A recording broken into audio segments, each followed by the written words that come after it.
안녕하세요.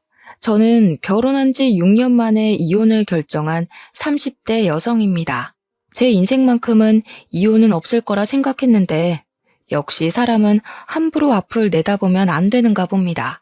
정말 이혼까지는 하고 싶지 않았는데, 아무리 가족이더라도 서로 존중이 사라지면 관계를 유지하기 어렵다는 걸 이번 기회에 제대로 배웠네요. 제 사연이 청취자분들께도 하나의 깨달음이 되는 사연이길 바라면서 지금부터 저의 이야기를 들려드릴게요. 저랑 남편은 길에서 흔한 설문조사를 하면서 첫 만남을 가졌는데요. 남편이 제 앞을 가로막고 설문지를 건네길래 해줬거든요. 다 작성한 후 인사하고 가려는데 남편이 남자친구 있냐고 물어봐서 인연이 되었어요. 처음엔 거절하기 좀 그래서 받아줬는데 남편이 주는 관심이 나쁘지 않더라고요. 대화를 하면 할수록 잘 통해서 나중엔 누가 먼저랄 것도 없이 비등하게 서로를 좋아했습니다. 성격뿐만 아니라 가치관까지 잘 맞아서 결국 결혼도 약속하게 되었죠. 시부모님께 인사하러 가기 전에 남편이 먼저 시부모님에 대해 얘기를 해줬는데요. 시부는 삼겹살 가게를 운영 중이었고 시모는 보험 설계사라고 했어요. 그 얘기를 듣는데 저희 부모님과 나이대가 비슷하신데도 여전히 일을 손 놓지 않고 있는 시부모님이 대단하게 느껴지더라고요. 그러나 한편으로는 걱정도 되었습니다. 저희 친정은 엄마 아빠가 이혼을 한 상태였거든요.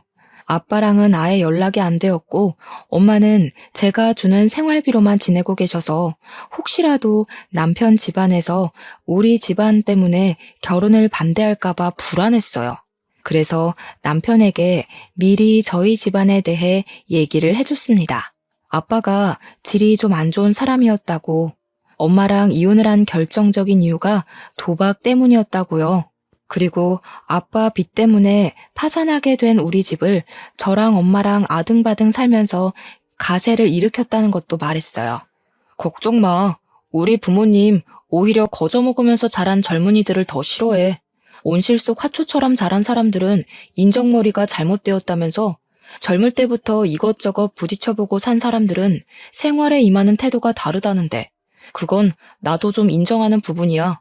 남편은 그런 것에 전혀 개의치 않는 사람이었습니다. 제 형편을 알고도 저라는 사람 자체를 좋아해 줬어요. 남편 말로는 내가 너무 걱정하는 것 같아서 시부모님한테 미리 언지를 했었대요. 근데 시부모님도 저희 집안 사정 알면서 오케이 했다더라고요. 남편 덕분에 한결 편한 마음으로 시부모님을 뵀는데 시부모님은 정말 저에 대해 무례한 질문 하나 없으셨고 오히려 저에게 좋은 걸 먹이고 싶어서 후하게 대접을 해주셨습니다. 그래서 저는 사실 이 결혼에 별 문제 없을 줄 알고 직진만 했어요. 분가로 신혼을 시작했고 혼수랑 예단은 남편과 상의해서 서로 안 하는 걸로 합의를 보았죠. 저희들의 결정을 시부모님께서도 좋아해 주셔서 다행이었어요. 저랑 남편은 맞벌이를 하면서 차곡차곡 돈을 모았고 신혼살림을 하나씩 구입하는 재미로 잘 살았습니다. 그렇게 평소와 같은 어느 날 시댁에 밥을 먹으러 갔다가 알게 된 사실이었는데요. 시부 가게에서 일하는 아르바이트생이 가게에 돈을 들고 튄 사건이 발생했다는 거예요. 그 도둑은 대학생 신분이라 하대요. 사실 CCTV로 충분히 그 도둑놈을 잡을 수 있었지만 시부가 오죽 상황이 어려웠으면 돈을 훔쳤겠나 싶어서 그냥 내버려뒀다고 하더라고요. 그날은 도둑놈이었지만 그동안은 가게 일을 착실하게 해낸 착한 아르바이트생이라고 하면서요. 그 총각이 아무리 착하면 뭐해요? 결국 남한테 피해를 준 건 틀림없는 사실인데 자기 형편 어렵다고 남의 돈 막 훔쳐가면 되나? 자기가 돈 벌어먹기 힘든 줄 알면 남의 집 사정도 마찬가지로 어려울 수 있다는 걸 알아야지. 걔는 뭐 돈 들고 튀면서 마음이 좋았겠어? 그런 건 아무런 상관이 없는데 다만 앞으로 일이 걱정이네. 일손이 하나 모자라서 말이야. 다른 아르바이트생 구하자니 오늘 같은 사고가 안 날 거란 보장도 없고 걱정이야. 그 소리를 듣고 저는 시부의 인품에 감탄을 했습니다. 저 같으면 당장 신고해서 혼쭐을 내줬을 것 같거든요. 여기까지 저는 분명 시부를 좋게 봤어요. 그 일로 인해 시부가 아르바이트생 구하기 힘들다고 고민을 하시길래 저 또한 시부의 걱정을 함께하며 요즘 세상 각박한 걸 대신 욕해드렸죠. 근데 그 상황에 갑자기 시모가 제게 황당한 제안을 하더라고요. 그 때문에 저는 더 이상 시부를 걱정해주지 못했고 오히려 시부모님을 향해 의심을 품었습니다. 내가 한 가지 괜찮은 방법이 있는데 세아가 그러지 말고 네가 일 그만두고 시애비 가게에서 일하는 거 어떠니? 우리가 월 200만 원은 챙겨줄 테니까 직원으로 들어와도 괜찮을 것 같은데 지금 하는 일은 팍팍할 거 아니냐? 가족이랑 같이 일하면 마음도 편하고 얼마나 좋아. 시모가 제게 이 말을 하자마자 뭔가 알겠더라고요. 시부모님은 아르바이트가 안 구해진다고 고민을 하셨지만 아르바이트를 구할 생각이 없으셨던 거예요. 신원 확실한 저를 설득시켜서 싼값에 일을 시키고 싶었던 거죠. 가족이랑 같이 일하면 마음이 편하다고요? 여러분이 생각하기에도 과연 그렇다고 보십니까? 친가족이랑 사업을 해도 싸우기 마련인데 시댁이랑 일을 하면 얼마나 말 못할 고충이 많겠어요. 모든 며느리가 멍청한 게 아니라면 시모가 선심 쓰듯 던진 제안이 얼마나 부당하고 수상쩍은 조건인지 느낄 수 있을 겁니다. 그리고 당시에 저 직장에서 세후로 300만 원 가량 받고 있었어요. 돈을 더 준다고 해도 고민했을 텐데 200만 원이라뇨. 가족이란 이유로 200만 원 주면서 얼마나 사람을 굴려먹으려고 그러나 싶은 생각이 들었어요. 게다가 저는 제가 노력해서 쌓아온 커리어가 너무 좋고 제 청춘 바쳐 일군 직업이나 마찬가지인데 그걸 관두고 저한테 좋을 거 하나도 없는 삼겹살 가게 아르바이트를 하라고요? 아무리 생각해도 혹하는 구석이 없어서 저도 모르게 표정을 어색하게 만들어 버렸어요. 어머님, 저는 하는 일이 있는데요. 그리고 제가 사무직만 반평생 해왔던지라 가게 일머리는 없어요. 저보다는 빠릿빠릿한 학생들이 좋을 거예요. 일은 배우면 다 하게 돼 있는 거지 뭘. 식구가 곤란하다고 하면 돕고 그럴 줄도 알아야지. 우리 가게가 커지고 장사 잘 되면 결정적으로 너희한테 좋은 거잖아. 다 너희 물려줄 유산 될 건데. 안 그러니 아들? 저만 이 대화가 황당하다고 생각하는 건지 모르겠는데 남편은 시모가 묻는 말에도 그저 어깨만 으쓱이며 남일인 듯 방관만 했습니다. 그러다 제가 눈빛으로 무슨 말이라도 해보라고 쏘아대면 남편이 그제야 자기 생각을 툭 꺼냈는데요. 당신 어릴 때부터 굳은 일 많이 하고 자랐을 거 아니야. 식당 일도 곧잘 할 것 같은데? 그러지 말고 한 달이라도 해보고 결정하던가. 남편의 말에 상당한 충격을 받았습니다. 남편이 굳은 일을 언급하자마자 문득 지난 날이 떠올랐어요. 결혼을 허락받기 전 남편이 제게 그런 말을 했었다고 했잖아요. 온실 속 화초처럼 자란 젊은이들은 자기도 그렇고 시부모님이 별로 안 좋아한다고 말이죠. 그 말이 설마 시부 가게 일 도울 며느리를 찾기 위해 떠봤던 건가 싶더라고요. 그날 처음으로 남편한테 배신을 느꼈어요. 순간 그 식사 자리가 호랑이 굴처럼 위협적으로 느껴졌습니다. 결국 저는 아무도 편들어주는 사람 없이 혼자서 헤쳐나갔어요. 할 수 없이 최대한 시부모님의 마음이 안 상하게 죄송하다고 거절을 했어요. 정말 죄송합니다, 어머님. 아버님 가게 힘드신 거 이해하겠는데 제 일을 그만두고 그곳에 갈 수는 없어요. 저한테는 제 직업이 굉장히 소중한 거거든요. 앞으로 승진도 앞두고 있고 월급도 계속 오를 거라서요. 그리고 제 나이에 200만 원 받으면서 아르바이트만 하고 있으면 주변 사람들도 이 집 며느리 볼품 없다고 욕할걸요? 어머, 참나. 남말하는 걸 뭘 그리 신경 쓰니? 200만 원만 준다고 해서 그러는 거냐? 그럼 220만 원은 어떠니? 직장 다니는 거랑 똑같이 받을 거면 우리가 가족한테 왜 도와달라 하겠어? 싸게 일 시킬 수 있는 학생들 쓰지. 그럼 그렇게 하세요. 어머님 말씀하시는 거 들어보니까 저를 가족이라는 이유만으로 싸게 일시키고 싶은 것 같은데 제가 잘 나가는 직장 내려놓고 그 조건을 받아들일 리가 없죠. 대화를 하다 보니 내몰렸다는 생각을 해서 그런가 저도 모르게 시모의 말을 좀 냉철하게 받아쳤다는 걸 알았어요. 그걸 알아챘을 때는 이미 시모가 제 태도에 화가 난 상태였죠. 제가 단호하게 거절하자 시모는 더 이상 말을 잇지 않고 식사 자리를 정리하셨습니다. 그 옆에서 시부도 한숨을 크게 내쉬더니 자리에서 일어났어요. 시모는 주방으로 가버리고 시부는 방으로 들어가 버리자 그제야 저는 말실수를 했다는 걸 자각했습니다. 그 와중에도 남편은 밥 먹기 바빠 보였어요. 시부가 남긴 밥까지 가져가선 혼자만 속 편하게 배를 채웠습니다. 저희 그만 간다고 하는데도 시부모님은 조심히 가라고 대답만 했지 나와보질 않으셨어요. 시부모님이 저 때문에 토라진 건 알겠는데 그렇다고 제가 하고 싶지 않은 일을 하겠다고 선심을 보일 순 없었어요. 제 모든 걸 포기하고 고기 불판 닦는 일을 하는 건 너무 손해가 크잖아요. 그리고 저는 이 상황을 그냥 방관한 걸로 모자라 저를 더 곤란하게 만들었던 남편에게 서운함을 느꼈습니다. 집으로 돌아가는 차 안에서 남편에게 한마디 했어요. 당신이 거기서 그런 소리를 하면 어떡해. 당신 때문에 그 상황에서 내가 더 죄인이 됐어. 내 입장에 서서 얘기해줬으면 좀 좋아? 당신이 생각해도 어머님 아버님이 너무 무리한 걸 요구한 것 같지 않았어? 무리할 게 뭐가 있어. 어차피 직장이란 건 언젠가 은퇴가 있기 마련인데 사업은 내가 죽기 전까지 평생 할 수 있는 거잖아. 엄마 아빠가 일 못하게 되면 그 사업 우리 물려준다는데 미래를 생각해서 부모님한테 잘 보여놓으면 좋지 뭘 그래. 그래서 당신도 내가 10년 넘게 쌓은 커리어 포기하고 삼겹살집에서 아르바이트를 해야 된다는 거야? 나중에 우리가 그 가게 물려받을 거니까.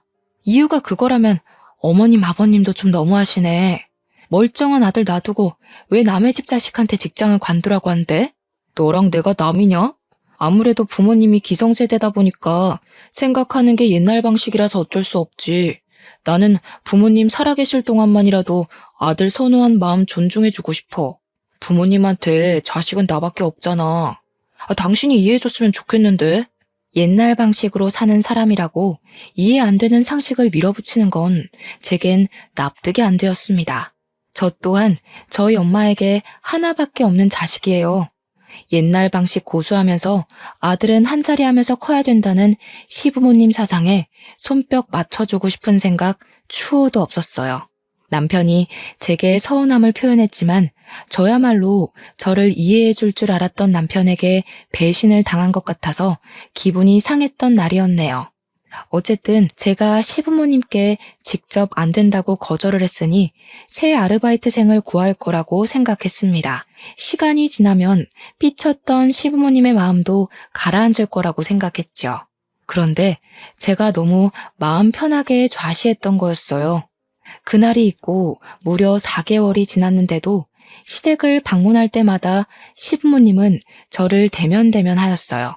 시모는 대놓고 제게 감정 상했다는 걸 차가운 말투로 표시했고 시부는 저한테 아예 말을 안 걸었습니다. 시모도 시모지만 시부가 원래 저를 딸처럼 많이 예뻐해 주셨던 분이거든요. 근데 아르바이트 거절했다고 저를 4개월째 투명인간 취급하시니 정말 난감하더라고요. 괜히 마음이 불편해서 저 또한 표정에 곤란함이 그득할 때면 시모가 그런 제 모습을 마주칠 때마다 꼭 가슴 후벼 파는 말을 한마디씩 툭 던지셨어요. 너도 참 독한 편인가 보구나. 가족일 좀 도와주면 될 걸 그게 그렇게 힘들어? 아니면 눈치가 없는 거냐? 우리가 이렇게까지 기분 상해 있으면 젊은 네가 먼저 다가와서 좀 져줄 수 있는 거 아니야? 우리랑 이렇게 지내는 거 불편하면 내 제안 다시 생각해보지 그러니. 네? 아직 아르바이트 안 구하신 거예요? 죄송하지만 어머님, 제 생각은 여전히 똑같아요.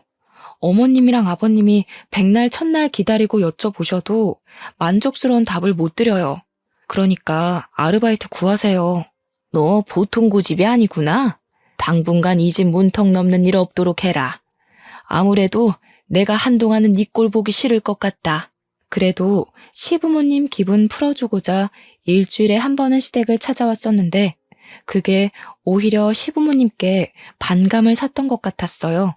시부모님이 제가 먼저 아르바이트 하겠다고 말해주길 기다린 것 보면 저를 볼 때마다 그 생각만 하고 있었나 봅니다. 시간이 갈수록 시부모님이 주는 압박과 눈치는 점점 더 심해져서 저 결국 시모 말대로 시댁 가는 발걸음을 줄이게 되었고 어느 순간 저도 모르게 발길을 뚝 끊게 되었어요.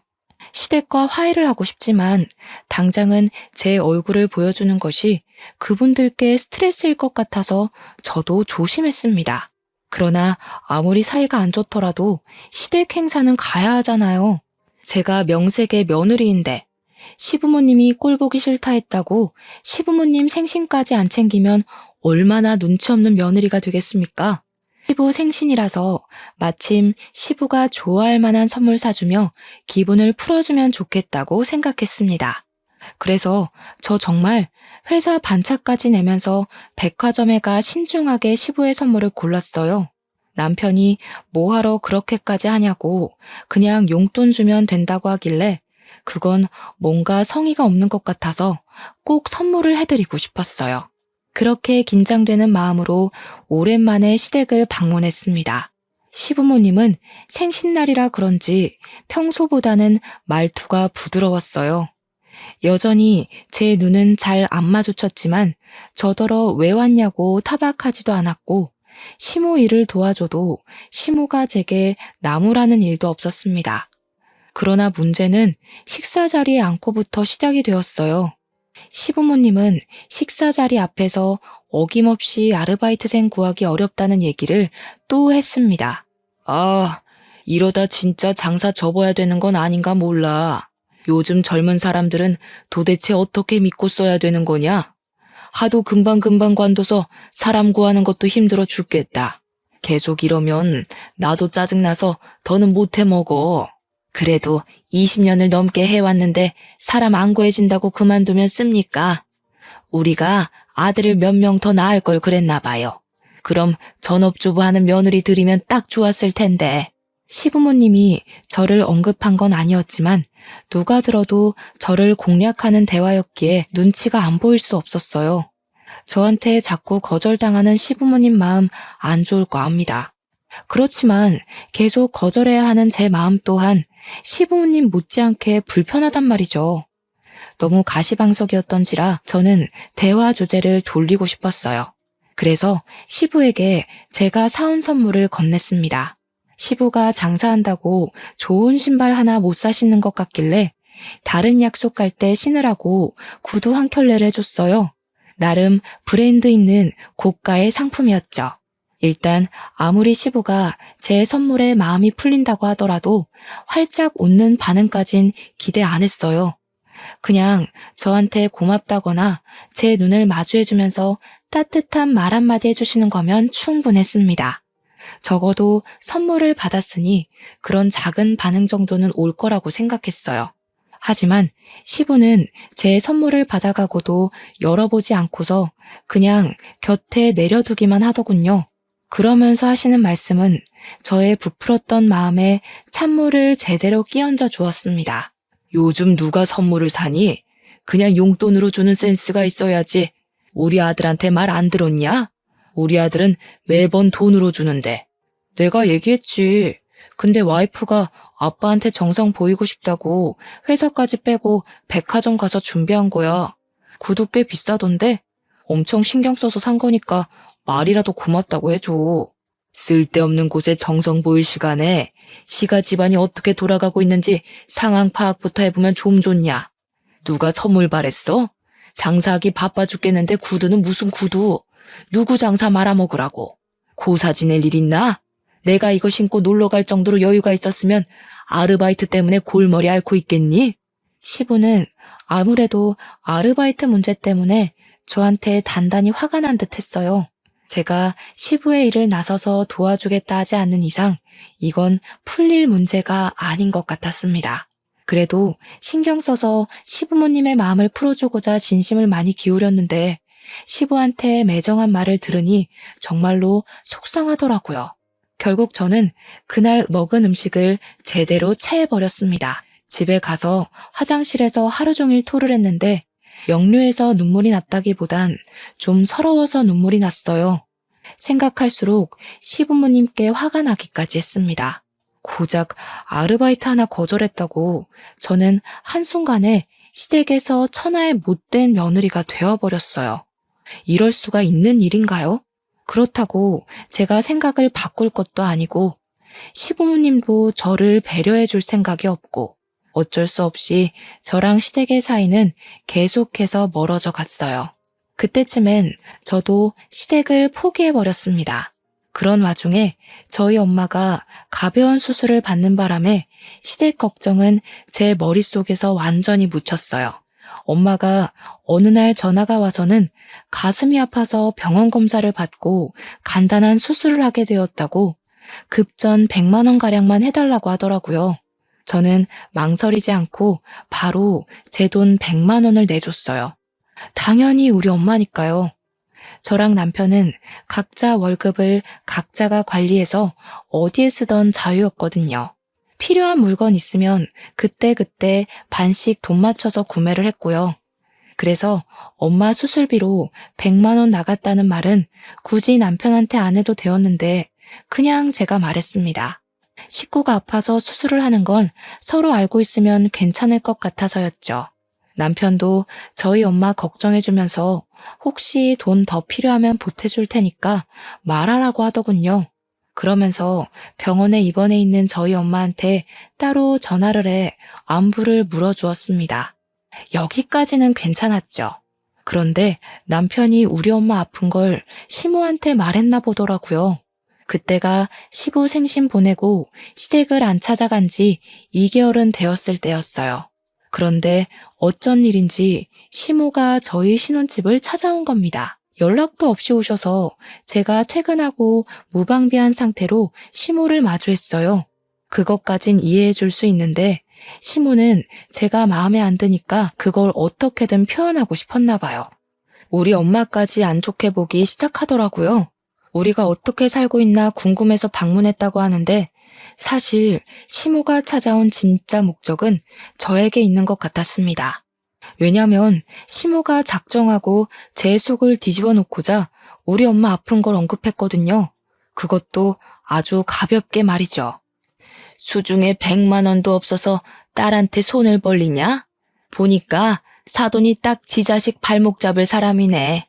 그 나이까지 돈도 안 벌고 뭐 했대? 아, 바깥 사돈이랑 안 좋게 이혼했다고 했지? 도박이랬니? 이래서 여자도 돈을 벌어야 된다는 거야. 기생충처럼 남편한테만 의지할 게 아니라. 저 그 소리 듣고 얼마나 놀랐는지 모릅니다. 어떻게 자식이 듣는 앞에서 부모를 기생충이라 표현할 수가 있나요? 시모가 여태 말을 빙빙 돌려서 사람 피말리며 차갑게 말한 적은 있어도 대놓고 사람 기분 나쁘라고 하는 말은 처음이었어요. 어떻게 사람이 저런 저렴한 멘트를 입에 담을 수가 있는 건지 어이가 없어서 저도 모르게 시모를 노려보았습니다. 그러자 시모가 제 표정을 딱 알아채고는 지금 째려보는 거냐고 콧방귀를 뀌더라고요. 내가 뭐 틀린 말 했니? 사돈하는 짓이 오죽 답답했으면 이러겠어? 너 생각을 해봐라. 다른 집 보험사들은 사돈 댁에서 보험 다 들어주고 한다는데 나는 사돈이 땡전 한 푼 없는 사상위 계층이라 도움도 못 받고 서럽지 않겠어? 그럼 이 정도 말은 할 수 있는 거지. 그런데 어딜 눈을 부라려? 어머님, 그만하세요. 자꾸 저희 엄마에 대해 함부로 말씀하시면 저도 어머님에 대해 함부로 얘기할 거예요. 제가 지금 얼마나 참고 있는지 안 보이세요? 뭐야? 그래서 나 협박하는 거냐? 네가 나한테 함부로 말하면 뭐 내가 쫄 것 같니? 내가 살아온 세월만 60년이 넘는다. 고작 내 나이 반밖에 안 살아본 네가 하늘같이 높은 어른을 협박한다고 그게 먹힐 것 같니? 하긴 어머님 말발이 하도 현란하고 뻔뻔해서 말로는 못 이기겠네요. 근데 다 늙은 몸뚱어리보다는 제 몸이 훨씬 뛰어날 거잖아요. 저도 어머님처럼 무례한 사람한테 말로만 덤빌 생각 없어요. 저는 시모가 앉아있는 가죽 소파로가 가죽 쿠션을 들고 시모의 가슴팍을 빠르게 후려쳤습니다. 그러자 무방비한 상태로 강하게 맞은 시모가 가슴을 부여잡고 허리를 굽히면서 억소리를 내었어요. 너 제정신이야? 고집만 센 게 아니라 손찌검까지 하는 년이었니? 아무리 개념이 없어도 그렇지 어디서 건방지게 어른을 때려? 안 아프잖아요. 한 수천 대는 더 맞으셔야 어머님 말 때문에 상처받은 제 기분 아실 것 같은데요. 저희 엄마 깔본 것도 반성하실 것 같고요. 얼굴 맞기 싫으면 손 치우시죠. 이것이 뭘 잘못 처먹었나? 너 이거 내 아들한테 다 말할 거야. 절대 그냥 안 넘어갈라니까 당장 이혼 도장 준비해놔라. 네, 준비할게요. 그럼 이제 제 어머님도 아니시니까 우리 엄마 모욕한 아줌마 취급해도 되는 거죠? 전 생판 남한테는 자비가 없는 사람이라서요. 저는 그대로 가죽 쿠션을 시모 얼굴로 날렸습니다. 시모의 가슴팍을 후려쳤을 때보다 훨씬 감정을 담았고 센 힘으로 휘둘렀어요. 그러자 시모가 코를 부여잡더니 아까보다 더 고통스러운 소리를 빽 지르더군요. 한 대로 아쉬워서 제가 한 번 더 쿠션을 치켜들었더니 시모가 저를 밀치고 불이 나게 집을 박차고 나가버렸습니다. 그리고 저는 일이 커질 대로 커졌다는 걸 알았죠. 시모에게 당당히 이혼을 선언했으니 말 그대로 이혼을 해야 했습니다. 당연히 이 사실을 알았을 남편은 시모의 말만 들었을 테니 시모 편에 서서 제게 항의할 거라 예상을 했어요. 역시나 예상 적중이더군요. 남편은 집에 오자마자 저한테 삿대질을 하면서 성질을 내었습니다. 당신 우리 엄마 코피 터뜨렸다면서? 제정신이야? 어떻게 나이 많은 어른한테 손찌검을 할 수가 있어? 당신 그렇게 안 봤는데 예의라곤 말아먹은 사람이었어? 긴 말하지 말고 그냥 도장 찍자. 나도 우리 집 비렁뱅이라고 대놓고 비웃는 집이랑은 상종하기 싫어. 우리 엄마더러 기생충이네. 그러니까 이혼한 남편도 그 모양 그 꼴이지. 이런 욕하는 어머님을 내가 앞으로 어떻게 모시겠어? 남편은 시모가 우리 엄마를 모욕했는진 몰랐는지 제 말에 약간 당황했습니다. 저는 너무 분해서 눈물까지 흘렸어요. 남편에게 입장 바꿔 생각해보라고 내가 손찌검 끝까지 참았어야 했냐고 짜증을 내버렸습니다. 아무리 그래도 대화로 잘 풀면 되는 걸. 당신이 너무 섣불렀어. 우리 엄마 놀라서 알아누웠다고. 당신이 먼저 가서 사과하는 게 좋을 것 같은데. 그래. 이래서 내가 당신은 별로 설득 안 하고 싶다. 내가 사과를 왜 해? 이제 이혼하면 아무짝에 상관없는 사이인데 우리 엄마 아픈 걸로 깔보셨으니까 벌 받는 거라고 생각하라 그래. 뭐? 야, 이혼이 누구 집 개 이름이냐? 이혼은 무슨 이혼. 그냥 네가 가서 사과하면 다 해결될 문제야. 왜 매번 우리 부모님한테 져주질 않아? 꼭 어른을 이겨먹어야 되겠어? 반대로도 묻고 싶네. 꼭 자식 같은 젊은이를 이겨먹어야겠냐고. 나이 많다고 무조건 배려받기만 원하지 말고 먼저 선심을 보였어야지. 이혼하기 싫으면 어머님 보고 직접 와서 나한테 사과하라고 해.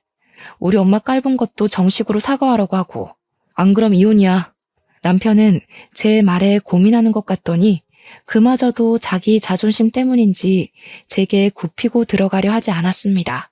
결국 저더러 마음대로 하라고 짜증만 낸 뒤에 돌아서 버리더군요.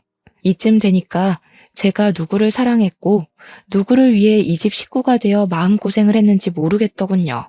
저랑 찰떡궁합인 줄 알았던 남편이 결혼 생활 몇 년 만에 이렇게 변해버린 모습을 보자 너무 서러웠어요. 그래서 결국 저는 남편과의 6년간 결혼 생활을 마침표 찍게 되었습니다. 시모한테 끝까지 사과를 받지 못한 게 마음에 걸렸지만 이혼을 하고 나니까 그래도 속은 시원하더라고요. 저는 이혼을 하고 시골 사는 친정엄마를 서울 집으로 모시고 와 같이 지냈습니다. 엄마가 저를 많이 걱정해줬는데 저는 엄마한테 제가 무슨 이유로 이혼했는지는 밝히지 않았어요. 그냥 성격 차이라고만 둘러댔죠. 엄마랑 지내니까 왠지 10대로 돌아간 것 같은 기분이었어요. 이혼 전에는 누군가의 아내로 며느리로서 그 역할을 잘 해내려고 어른인 척 했었는데 엄마 옆에선 영락없는 딸이 될 수 있어서 마음이 편했습니다. 그렇게 무탈한 시간을 보내던 어느 날이었어요. 갑자기 제 앞으로 사망보험금이 떨어진 겁니다. 너무 액수가 커서 이게 뭐지 하고 알아봤다가 우리 아빠의 사망보험금이란 걸 알았어요. 제가 어릴 적 엄마가 이혼을 했기 때문에 그 이후로 쭉 아빠 소식은 못 듣고 지냈는데요. 아빠 존재도 생각 못하고 살았는데 갑자기 교통사고로 소식을 알린 아빠 때문에 많이 당황했습니다. 당연히 우리가 장례식을 해줄 필요는 없었어요. 하지만 아빠를 챙겨줄 사람이 없다는 것까지 알게 되자 엄마가 아빠의 장례식을 도맡자고 결정 내리셨어요. 아무래도 엄마가 13억이란 사망보험금을 그냥 받기가 좀 그랬나 보더라고요. 저는 엄마의 의견을 존중하여 아빠 3일장을 무사히 치러주었습니다. 그런데 저희가 당황할 일이 한 가지 더 남아 있었어요. 이미 13억이라는 보험금 수익자가 된 것만으로도 당황스러운데 아빠가 도박을 해서 돈을 딴 적이 있었나 봅니다. 아니 글쎄 아빠 앞으로 된 땅이 하나 있었더라고요. 그것마저 저한테 유산으로 돌아온 겁니다. 졸지에 평범한 직장인이었던 제게 땅이 생기고 억대 자산가 되었어요. 마치 복권 1등에 당첨된 것처럼 당황스러웠지만 저는 이걸 그동안 마음고생한 값이라 생각하고 받아들였습니다. 신혼집을 나오고 엄마랑 같이 월세에 살던 저는 엄마랑 둘이 살 집을 구하게 되었어요. 살면서 아파트를 매매로 들어가게 될 줄은 몰랐는데 그 꿈을 생각보다 빨리 이루게 되어 기뻤습니다. 새 집으로 이사를 간 저희는 이삿짐 정리로 정신이 없었어요. 그런데 엄마가 시골 사람이라 정이 많은데 굳이 신경 안 써도 되는 옆집에 자꾸 떡을 갖다 주라고 챙겨주는 겁니다. 엄마, 서울에서는 이런 거 안 해. 떡 주는 것도 옛날이나 고맙다고 받았지 요즘에는 이런 거 주면 의심만 받는다니까. 저는 2020년대에 떡을 갖다 주러 아파트 이웃집에 들르는 것이 민망해서 괜히 더 엄마한테 투덜거렸어요. 그러니 엄마가 세상 팍팍해진다고 덩달아 팍팍해지지 말라고 타박하더라고요. 저는 할 수 없이 떡을 들고 옆집 가서 초인종을 눌렀습니다. 그러자 웬 총각이 한 분 나왔는데요. 출근하는 길인지 가방을 챙겨 들고 있는 모습이었어요. 어리둥절해하는 총각에게 저는 쓸데없는 말 안 하고 바로 떡을 전해주었습니다. 혹시라도 안 좋은 기색을 보이면 어쩌나 걱정했는데 다행히도 총각이 엄청 고마워하더라고요. 예의상 고마워한 게 아니었어요. 고맙다는 말을 계속하면서 그걸 그 자리에서 입에 물더라니까요. 그리곤 그대로 손으로 들고 먹으면서 엘리베이터 타고 내려갔습니다.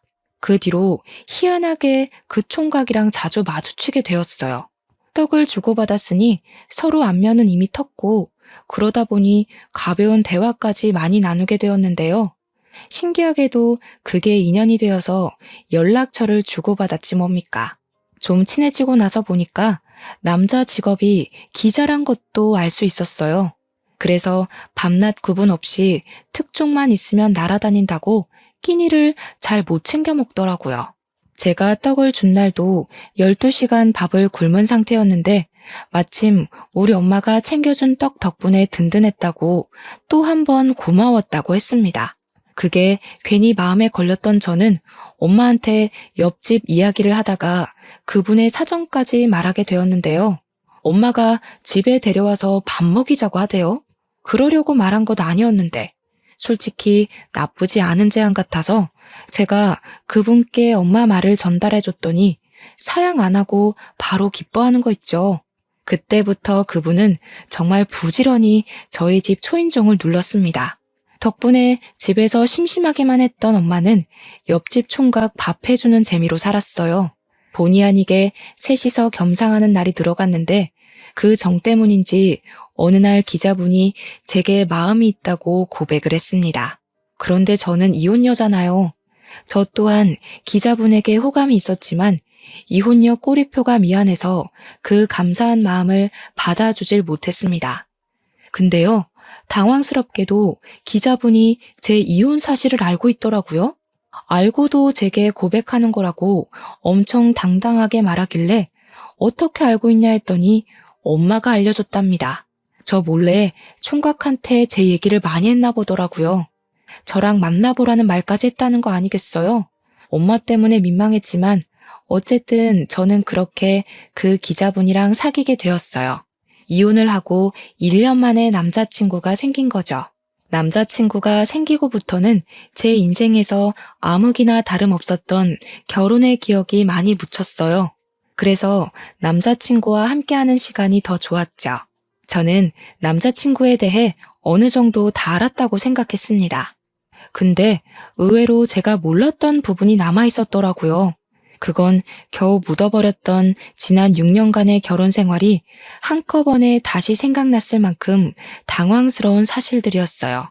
어느 날 남자친구랑 같이 데이트한다고 연차를 내고 나름 멋을 부리며 들떠있던 날이었어요. 남자친구가 저한테 같이 가고 싶은 곳이 있다고 데려가 주더라고요. 그런데 그 방향이 매우 익숙한 방향이었고 또 아는 동네인 겁니다. 그때부터 제 눈이 아주 바쁘게 돌아갔어요. 설마 했는데 잊은 줄 알았던 시댁의 흔적이 있는 곳인 거 아니겠어요? 남자친구가 저를 데리고 간 동네는 바로 시부의 삼겹살 가게가 있는 곳이었습니다. 저는 남자친구한테 티를 내지도 못하고 눈치만 봤어요. 그리곤 우연히 전 시부의 삼겹살 가게 앞을 지나가게 되었을 때 그 내부를 슬쩍 엿봤습니다. 참 타이밍 좋게도 시부가 손님이랑 싸우고 있더라고요. 거짓말도 작작 쳐야지. 손님이 일부러 벌레 넣었는지 아닌지 내가 어떻게 알아요? 우리 매장에 CCTV도 없거든요. 그거 알고서 마음대로 벌레 넣은 거 아니야? 어머머, 말하는 것 좀 봐. 저 그렇게 한가한 사람 아니거든요. 사장이시면 빨리 환불이나 해달라고요. 환불 못 해줘요. 기분 나쁘면 인터넷에 올리든가 말든가. 분명 우리가 갖다 줄 땐 벌레 없었다고요. 나는 모르는 일입니다. 손님이랑 싸우고 있는 시부를 보면서 예나 지금이나 성질머리 참 여전하다는 생각을 했어요. 괜히 쳐다보다가 엮이고 싶지 않아서 남자친구를 일부러 덧끌며 다른 길로 가려고 했습니다. 그러나 마찬가지로 시부의 행실을 발견한 남자친구가 특종거리 같다면서 가게 입구 옆으로 몰래 숨어서 촬영하기 시작하더라고요. 너무 놀라서 남자친구한테 그러지 말라고 저지시켰지만 이미 늦어버린 후였어요. 시부가 아닌 시모한테 들키고 만 거죠. 시모는 제 남자친구를 향해 뭐 하는 놈이냐고 삿대질을 하다가 그 옆에 서 있는 저를 보고서 기겁하셨습니다. 어머 깜짝이야. 너 뭐야? 어디서 재수없게 또 얼굴을 비춰? 설마 뒤늦은 복수라도 하겠다는 거니? 시모의 돌발 행동에 남자친구랑 저랑 시모가 아는 사이라는 걸 눈치채버렸어요. 저한테 대놓고 묻길래 저도 굳이 숨길 필요 없어서 전 시모라고 얘기를 해주었습니다. 그러자 시모도 대강 우리 사이를 알아챈 것 같더라고요. 아이고, 그새 남자를 만났네. 거기도 조심하세요. 이 아가씨 땡전 한 푼 없는 사람이야. 만약 이 아가씨랑 결혼하잖아요? 그럼 총각이 이 아가씨 친정까지 다 먹여 살려야 돼. 정말 비렁뱅이라니깐. 피 보고 싶지 않으면 당장 헤어지는 게 좋을 거예요. 땡전 한 푼 없다고요? 처음 듣는 소린데요. 혹시 땡전 한 푼 없는 집안이라고 속으셨던 거 아니고요? 말도 마세요. 얘 엄마가 주머니에 100만 원도 없어서 딸내미 등에 빨대 꽂는 사람이라고. 내가 사돈까지 했던 사람인데 그것도 모를까 봐. 총각도 괜히 이 여자한테 봉변당하지 말고 가볍게 만나고 내다 버려요. 어른으로서 조언해주는 거니까 새겨듣고. 시모는 자기가 제 앞길을 완벽하게 방해했다고 생각하는 건지 저를 비웃고 있었습니다. 근데 안타깝게도 시모가 웃을 수 있는 기회는 딱 그까지였어요. 시모가 기억하고 있는 저희 집 형편은 다 옛날 일이 되어버렸는데 그런 줄도 모르고 한 방 먹였다고 웃고 있는 꼴이 참 보기 재밌었습니다. 저희 집이 이혼을 하고 그 사이에 많은 변화가 있었잖아요. 마치 시가가 제게 원흉이라도 되었던 건지 결혼을 하자마자 제가 부를 얻었어요. 원래 시골촌에 있던 저희 집 본가는 이제 20억짜리 고급 빌라가 되었을 정도입니다. 거기에 제 남자친구도 매매로 살고 있는 거예요. 무려 한 층에 두 가구만 들어가 있는 보기 드문 빌라였죠. 제가 제 입으로 일일이 시모를 설득하면서 증명하려 했다면 입이 아팠을 겁니다. 그런데 남자친구가 저랑 엄마의 형편에 대해 이미 알고 있으니까 산 증인이 되어주더라고요. 남자친구는 우리 집안 여유에 대해서 자기가 알고 있는 사실을 시모한테 전부 발설하였습니다. 이미 그것만으로 당황한 시모가 자존심 때문이라도 억지로 우리를 의심했는데요. 남자친구가 그 다음 뒤있는 말엔 시모뿐만 아니라 저도 놀라움을 금치 못해서 입을 벌렸어요. 이런 사람들이 우리 아빠 건물에 장사하고 있는 줄은 몰랐네요. 재수가 없을라니까 어디서 이런 것들이 우리 아빠 건물에 들어차 있었지? 아빠한테 내쫓으라고 해야겠다. 안 그랬다간 건물값 떨어지겠네. 저도 전혀 몰랐던 사실인데 시부가 하는 가게 건물 주인이 남자친구 아빠라는 겁니다. 이건 전혀 생각지도 못했던 사실이라 좀 충격이었어요. 알고 보니 남자친구가 살고 있는 집도 남자친구 아빠가 해준 거라네요. 남자친구 아빠는 연 매출 1,000억을 쫓고 있는 중소브랜드 대표라고 합니다. 남자친구가 기자를 하고 있는 이유는 워낙 호기심이 많고 여기저기 쏘다니는 거 좋아해서 선택한 일이라고 했어요. 저는 남자친구가 기자로 열심히 일해서 번듯하게 자수성가해 20억 아파트를 매매한 줄 알았거든요. 말로만 듣던 금수저, 아니 다이아 수저일 거라곤 상상도 못했습니다. 남자친구 재력에 당황해서 잠깐 잊고 있었던 시모를 슬쩍 봤더니 시모 또한 아차 싶었는지 얼굴까지 벌개져 있었어요. 남자친구가 태연하게 휴대폰으로 시부 가게를 찍기 시작하자 시모가 그제야 남자친구에게 살살 기기 시작했는데요. 저는 보란듯이 시모를 깔봐주었습니다. 어쩌나? 그놈의 입방정 때문에 남편이랑 아들 발목 잡게 생기셨네요. 그러게, 평소 좋은 마음 먹고 살았다면 얼마나 좋아요? 속내가 썩어 문드러졌으니까 얼굴에 죽음도 자글자글 하잖아요. 그새 더 늙으셨네. 그런 얼굴로 보험 팔면 사람들 다 도망가요. 그 사람이 우리 엄마를 깔봤던 것처럼 언젠가 한 번은 저도 그 사람을 깔보는 날이 왔으면도 싶었는데 그게 그날이 될 줄은 몰랐습니다. 저는 시모를 잔뜩 조롱해주고 남자친구와 함께 자리를 떴어요. 남자친구는 진짜 그 사람들을 자기 아빠한테 말해서 내쫓았다고 하더라고요. 그러면서 저더러 그 사람들이랑 한식구 하느라 힘들었겠다고 위로를 해주는 거 있죠. 자기는 잠깐만 말 섞었는데도 내쫓고 싶을 만큼 숨이 막혔다면서 말이죠. 그 뒤로는 그 사람들 소식을 굳이 안 찾아봐서 모르겠는데 아마 비제에 전전하고 있지 않을까 싶어요. 저는 만나고 있는 남자친구와 결혼 전제로 만나는 건 아니에요. 좀 잘 맞고 잘 통한다고 해서 덜컥 결혼을 결심하는 건 어리석은 행동이란 걸 알아버렸거든요. 결혼을 하고 싶은 타이밍이 어떨 때 들어야 정답인 건지 아직은 모르겠지만 지금 만나고 있는 남자친구랑은 그저 모든 걸 신중하고 싶네요. 아무튼 이혼을 고민하고 계신 분들이나 한 번 정도는 이혼을 마음에 품어봤던 여러분들도 여러분들에게 가장 최선인 해답을 향해 나아갈 수 있었으면 좋겠습니다. 늘 행복하시고 소중한 시간 내어 관심 있게 들어주신 것도 감사합니다.